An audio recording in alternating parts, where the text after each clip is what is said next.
Mwabale kwekuumira ku mukuto gwa Ugandan Lifestyle. Nze Segaba Mureshid. Akati lili puzzle ndowooza okulumbako ensaha kirabyemu omukisa okubeera nga afuna comeback. Yakuba akayimba ke ne kagenda munnange kaggwako mu mpola ndowooza anoonya ki ekiyinza okubeera nga kimuza ku map. Yakubye akayimba eddalu ezzoole nono kaneeno ekyamazima alina okuba nga badde akaweereza Manisubi Semanda King Saha katulabewa gye binaggweera. Olugendako mu kalulu ak'ekawempe North olunaku olwaleero ekibiina ekya National Unity Platform sobodde okuba nga kiwa Council Nalukoola Elias Luyimbazi munnange fulaga ne babagamba gwe aba atukwatira bendera mu kalulu ako ate tusobola okulaba nga ekifo ekyalimu munnaffe Honorable Muhammad Segirinya tukizza. Kati otawo lusituse namwandu ono nga ye Twahira Akandinda naye ayagala kubeera nga yesimbawo naye ye obwanga asose kubeera nga butunuuliza Luswa Luwemba Muhammad ono agamba kiyakoze kikyamu nnyo okugenda ku kijja esaidize ye kaddugala amunnange n'abanga alina byakola y'ebyagambe bitamusanyusiza. Tekyansanyusiza nk'omukyala kubanga buli bwakoora omuntu eyafa binje bijja ayinza okukomawo. Nze munzikiriza yange ng'omukyala omusiraamu nzikiriza nti omuntu bw'aba afudde aba agenze era amusabira Allah amuwumuze emirembe kubanga yayita mu mbeera enkambwe mu nsi n'abonaabona nnyo mu nsi eno. Jesonga lwaki musabira waali kati yandiwumuddeko entalo endala ne tuzimulwanira tirisiti yasize ekifaananyi kimu.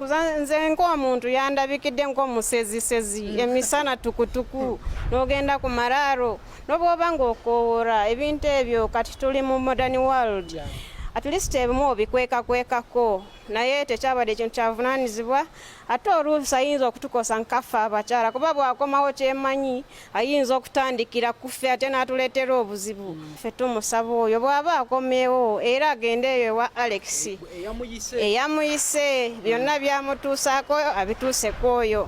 Taata w'abaana baffe tumusabira omwoyo gwe guwumule mirembe.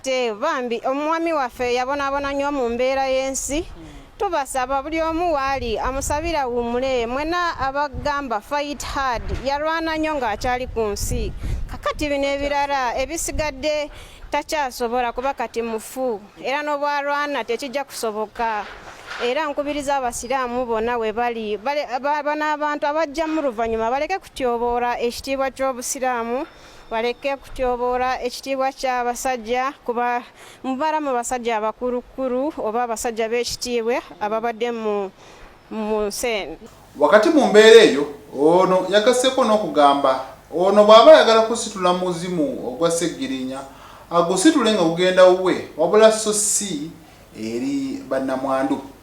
Nonno mu mbeera nga abweri mu bulamu bw'ensi abantu bangi nnyo abafiirwako abaami oba abakyala neweekanga nga mwattu kimutwalira ebbanga abamu buli wabeerawo nga yeebasa alaba omwami we ng'alinganga ajja gy'ali ng'ayagala okwegatta naye. Abangi ne basindika faya abalala munnange ne basoma Kuraani abalala Bible n'ebyo ebifaananako ebityo. Kati babeerawo nga beebuuza lwaki omwami wange bwe yafa muloota ng'ayagala kunkozesa lwaki muloota ng'ayagala kuntwala. Kati ndowooza noono byemu ku byagenze maaso n'okubeera nga yeeraliikira n'agamba otuzuukusiriza omuntu eyafa munnange ayinza okukomawo ate n'atubeera bubi. Bw'oba muzuukusa manya nti nno muzuukuse ng'ajja wuwo so si waffe. Ebyo bigambo bya Twahira Akandinda. Jjukira bantu bangi nnyo abalina okukkiriza nti omuntu bw'afa ku nsi asigalako era kyova olaba abantu bagenda ku bijja by'abantu ne babirimako ne basaba n'ebyo bye babeera baagala era babikiririzaamu ndowooza basobola okubifuna kubanga tulaba munnange omuntu agamba we nagendako eyo mu kyalo ewo ne zinfuwako ez'ewaka nasobola okufuna omulimu nasobola okgenda ebweru emirimu ne gitirira n'ebirala. Osanga bangi bibakolera kyova olaba balemerako kati Twahira Kandinda yagambye Muhammad Luswa ebyo oli ku bibyo